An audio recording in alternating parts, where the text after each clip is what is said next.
Brasil, um país-continente. 47%, quase a metade de toda a América do Sul. Um gigantesco país cujos pontos extremos, norte e sul e leste e oeste, distam mais de 4.000 quilômetros nos dois sentidos. Um país difícil, que em seu imenso território poderia colocar lado a lado toda a Europa, menos a União Soviética, a América Central, o Japão, a Tailândia, Israel, e ainda sobraria espaço. Este é o Brasil cuja história começamos agora a rememorar.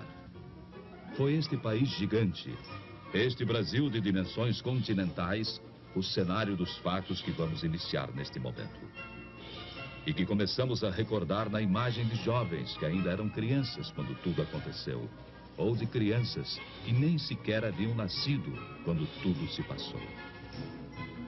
Dos que não puderam viver as experiências daquela época.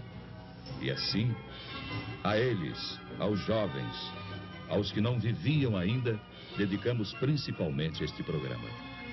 Bem como a todos aqueles que aos poucos foram esquecendo os dramáticos instantes de 11 anos atrás. Quando o Brasil era outro, era o Brasil de ontem. Uma nação no momento histórico de uma gravíssima opção.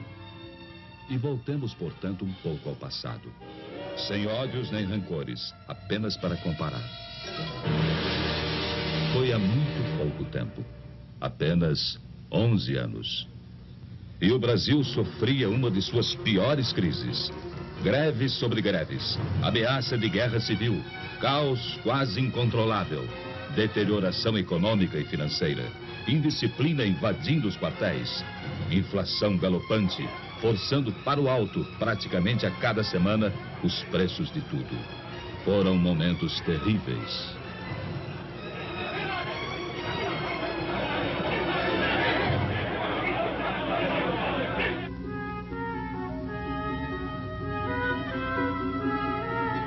Naquela época, você podia ler a manchete de que era pedida a falência do Banco do Brasil.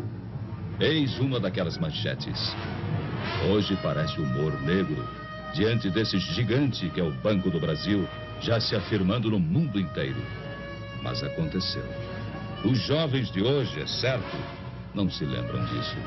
Eram crianças naquele tempo. Tempo de incertezas. O mundo num de seus melhores períodos de prosperidade. E o Brasil, uma triste presença entre as exceções. Apontado como devedor difícil, de chapéu na mão, mendigando apoio.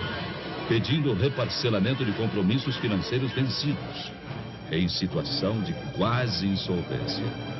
E visto por sua importância no continente como um barril de pólvora, cuja explosão levaria também o caos às nações vizinhas. O Brasil é um país enfermo, dizia-se lá fora. Será uma nova Indochina. O gigante está de joelhos. Essa é a opinião corrente. Fazendo ainda mais triste a nossa imagem pelo mundo afora.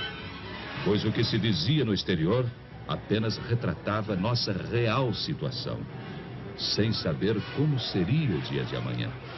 Ao sabor de sucessivas crises, mergulhados num cotidiano de boataria e de incertezas. Foram tempos difíceis. Você se lembra? Você, chefe de família. Você que não era criança há 11 anos atrás. Vocês que viveram aquele tempo. Vocês se lembram? Ultimatos ao Congresso. Agitações de rua, insegurança, ameaças aos jornais, agravamento da crise econômica e financeira. Já então, total descontrole inflacionário. E tamanha desorganização, tamanho caos, em tudo deixava sua marca. A produção se desarticulava. Faltavam os gêneros de primeira necessidade. Pedíamos de joelhos aos credores que esperassem por nós. Havia greves ao menor pretexto, filas para tudo. E, em última análise, quem sofria era o povo, que era levado às ruas para pedir, talvez nem ele mesmo soubesse o quê. Perplexo, sem ter para quem apelar. À espera de uma solução, fosse qual fosse. E por pior que fosse, melhor seria do que solução nenhuma. Pois aos poucos, o país ia resvalando para o impasse final. Você se lembra? Facções extremistas ameaçavam entrar em choque. E não faziam segredo da posse de arsenais e depósitos clandestinos de munição. Era o caos irremediável que chegava a passos largos. E sobre o caos brotavam já o suborno e a corrupção. Estava se armando o cenário para o capítulo final do drama. Um drama de consequências imprevisíveis e que ninguém na época poderia dizer ao certo como iria terminar. Pelegos, agitadores, bajuladores e adesistas, aventureiros e por trás deles o comando vermelho dos comunistas. E até gente séria, idealista, mas iludida. Havia de tudo. Havia de tudo naquele imenso caldeirão fervente em que se transformava o Brasil. Você se lembra? Não se sabia ao certo quem estava mesmo à frente do país, quem dirigia os destinos da nação. Por isso, não podia haver comando, nem disciplina, nem ordem e nem progresso. E muitos donos se diziam os verdadeiros donos da situação. Foi há 11 anos atrás. Há apenas 11 anos. E hoje, ao documentar aquele passado ainda recente, uma pergunta chega a se impor. Como foi possível aguentar? Como o Brasil resistiu? Pense nisso.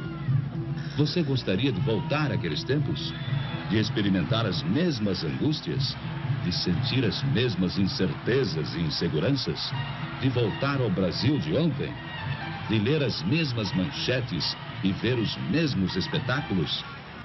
A resposta fica com a consciência de cada um. Com a responsabilidade que todos têm diante de si mesmos e diante de todos os demais brasileiros. Março 1964. O drama brasileiro chegava ao auge. A indisciplina e a desordem acabaram por entrar nos quartéis. Desmoronava o princípio da hierarquia. E então via-se o país ameaçado de perder seu último ponto de apoio efetivo na manutenção da ordem pública. Dali em diante, nada mais que o caos absoluto, a desordem total, a violência sem freios nem medidas. E a todos se evidenciou que o Brasil caminhava para o pior. Caminhava para a guerra civil de consequências imprevisíveis. Foi há apenas 11 anos atrás. O peso do medo e da angústia já era insuportável. Falava-se em matar, em fuzilar, em destruir. A união de pelegos e comunistas afiava suas armas. E tudo indicava que nos próximos dias, ou nas próximas horas, brasileiros se lançariam contra brasileiros. No norte, no nordeste, no sul, nas cidades, no campo, em toda parte. Você se lembra? Era o Brasil de ontem. O Brasil de 11 anos atrás.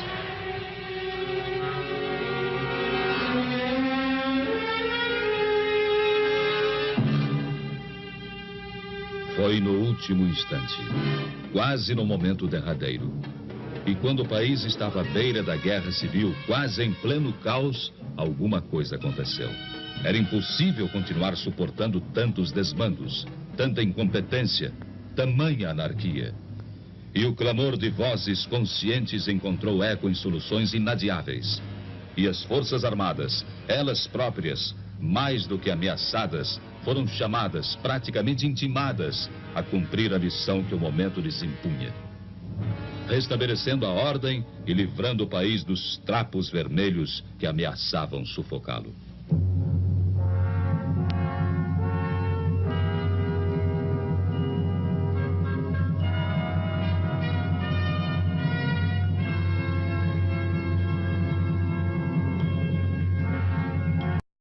If you get to hear me